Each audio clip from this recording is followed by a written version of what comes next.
Riérec. Bonjour Rémi. Bonjour. Alors merci beaucoup d'être avec nous aujourd'hui. Alors vous êtes un auteur de BD, vous avez entre guillemets rien à voir avec les Utopiales, sinon vous avez reçu un grand prix.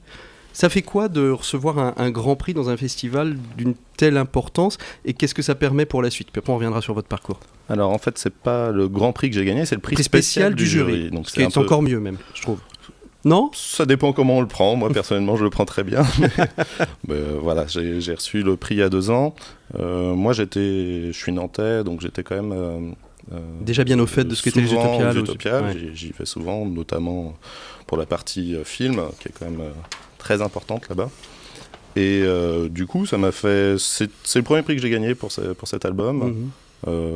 Ça n'avait rien à voir avec le fait que je sois nantais, a priori. Alors, je confirme. Georges. Je confirme parce que c'est un jury de lecteurs de la médiathèque de Nantes qui a attribué le prix. Qui a attribué les prix BD aux Utopiales. C'est souvent ces prix-là, moi, que je trouve les plus chaleureux parce qu'ils sont vraiment le reflet de ce qu'on donne à lire aux gens et pas simplement peut-être le reflet de professionnels, de critiques qui vont peut-être plus dans le détail de l'histoire, de la plume, du dessin, du trait. Oui, c'est ça. Et puis je connaissais certaines des BD qui étaient dans la sélection globalement, dont certaines que j'appréciais. Donc savoir que la mienne déjà faisait partie de cette sélection, c'était agréable et qu'elle ressortait du lot. Alors la vôtre, c'est Big Crunch. Je vous propose là à montrer. Alors pour nos auditeurs un peu plus haut là, qu'on la voit bien, Big Crunch. Donc ça a été publié. C'est le tome 2 qui a été publié en 2013. Hein. Le tome 1 a été publié en 2012. Voilà, on va pouvoir le reposer. C'est chez Delcourt. Alors nos auditeurs qui ont Internet vont pouvoir aller sur les réseaux sociaux pour regarder la vidéo où vous montrerez cette bande dessinée. Avant de revenir à la bande dessinée, quel est votre parcours? Vous êtes dessinateur à la base de bande dessinée, c'est ce que vous vouliez faire étant petit? Alors c'est ce que je voulais faire étant petit, oui. Je l'ai un peu oublié entre temps parce que j'ai fait des études. Papa et maman ont dit fais des études d'abord? Non, j'étais assez libre à ce niveau-là. J'ai fait des études d'art appliqué, donc c'est quand même assez lié. Et j'ai été graphiste en fait salarié pendant un long moment, notamment pour citer les congrès, Expo Nantes, Escale Atlantique, donc dans le coin, j'ai fait beaucoup de choses en tant que graphiste. Et j'ai fait du blog dessiné à l'époque où ça se faisait beaucoup, de faire des petites histoires comme ça, sans intention de devenir professionnel. Et c'est en rencontrant des gens, que je me suis pris au jeu en fait, et que j'ai commencé à envisager ça de façon plus sérieuse. J'ai envoyé mes premiers dossiers aux éditeurs, ça s'est passé assez rapidement. Donc, ouais. C'est pas pour tout le monde la même chose? C'est compliqué aujourd'hui d'éditer en BD. On sait que quand on envoie Lucienne qui est à côté de moi, qui elle aussi écrit, quand on envoie un livre à des éditeurs, on a beaucoup de non-réponses. En BD, c'est la même chose. Moi maintenant j'ai mon éditeur, alors la question c'est bon. C'est bon, enfin j'espère que ça va rester. Et c'est aussi compliqué qu'en livre de se faire éditer en BD? La grosse différence déjà, c'est qu'on n'a pas besoin de finir la BD pour avoir un petit signer un contrat. C'est ce qui se fait, la pratique, c'est de faire un dossier. Donc on va plutôt avoir 5-7 planches finies et surtout une note d'attention, une présentation des personnages. Et c'est ça qui va définir, et on va définir avec l'éditeur ce qu'on veut faire comme bouquin. Par exemple, moi dans le dossier, c'était pas forcément un bouquin de ce format-là. C'est l'éditeur qui me l'a proposé. Moi je suis un gros lecteur de manga aussi, donc avoir un format noir et blanc, plus petit format, ça m'intéressait beaucoup. Donc voilà, c'est un projet qui se crée à partir d'une envie des deux côtés. Alors Big Crunch, qu'est-ce que c'est exactement? L'histoire, le synopsis pour donner envie à nos auditeurs, non pas d'aller l'acheter dans une librairie, ils peuvent y aller aussi, mais surtout de venir aux Utopiales pour vous rencontrer et discuter avec vous et peut-être l'acheter sur place. Alors Big Crunch, c'est l'histoire de 3 frères et une de leurs amies qui découvrent le super-héros de la ville dans leur cuisine inanimée et qui découvrent que c'est le père des trois frères. Et donc, alors, c'est chapitré, les infos arrivent vraiment au fur et à mesure. Ça joue beaucoup sur les surprises, en fait. L'histoire se densifie au fur et à mesure. On est peut-être moins manichéen que dans le super-héros de comics. Oui, c'est plus une toile de fond, en fait. Ce qui m'intéresse, c'est plus l'histoire des enfants. On est moins dans la démonstration de pouvoir. On n'est pas... D'ailleurs, le super-héros de l'histoire finalement est là qu'en toile de fond. On le voit peu. En fait, on le voit très peu, c'est juste l'excuse on pour en parle, commencer. On en parle, c'est juste l'excuse pour commencer. Donc un premier tome, un deuxième tome, c'est une série que vous avez imaginée sur combien de tomes? Ça va être entre 4 et 6. Entre 4 et 6 5, 6. 5, 6. Voilà. Comment ça s'est passé d'ailleurs l'écriture de ce scénario? Vous l'avez entièrement imaginé sur ces 6 tomes, vous avez commencé à dessiner puis l'histoire s'est mise en place. Quand on est auteur du scénario et dessinateur, il n'y a pas de dialogue entre deux personnes, c'est un dialogue avec vous-même, on n'est pas trop schizophrène? Un peu. Des fois, on s'en veut un peu au scénariste d'avoir fait des choses difficiles à dessiner. Ouais. Mais faut pas trop y penser. Globalement, moi j'ai travaillé avec... au départ, c'est vraiment cette image-là du super-héros inanimé dans la cuisine découverte par ses propres enfants qu'a lancé le truc. Mmh. Après, j'ai écrit le premier tome et... vraiment un synopsis très léger de ce qui va se passer par la suite. C'est-à-dire c'est quelques phrases pour les tomes suivants. Mmh. Parce que j'aime en fait ne pas savoir exactement ce qui va se passer. C'est-à-dire vous vous laissez surprendre par vos propres personnages au fur et à mesure. Savoir vers quoi on tend. Mmh. Quand on pose un mystère, savoir quelle solution on a à ce mystère. Mmh. Mais se laisser la possibilité de trouver encore mieux d'ailleurs comme résolution. Voilà, j'aime travailler avec par séquence justement pour m'amener.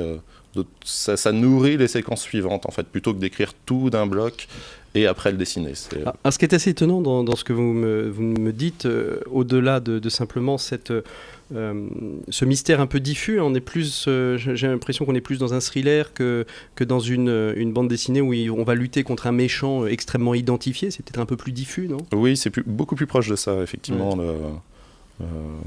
Il n'y a pas un meurtrier à choper, mais c'est vraiment cette idée-là, en fait, de pourquoi ces événements arrivent, pourquoi ce super-héros est inanimé au milieu de la pièce, voilà, de la cuisine. Pourquoi même existe-t-il? Pourquoi a-t-il des pouvoirs? Voilà, c'est vraiment une notion...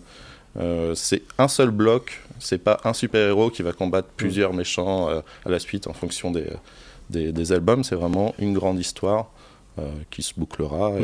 Et il y aura une fin, une vraie fin. Ah oui, voilà. Une vraie fin sans suite potentielle. On aime bien, nous, lecteurs de BD, qu'on ne fasse pas traîner sur 58 albums en se demandant si un jour il y aura une fin. Je pense à une série en particulier, Les Aigles décapités. Je ne sais pas si elle a eu une fin, parce que j'en suis au 27e album.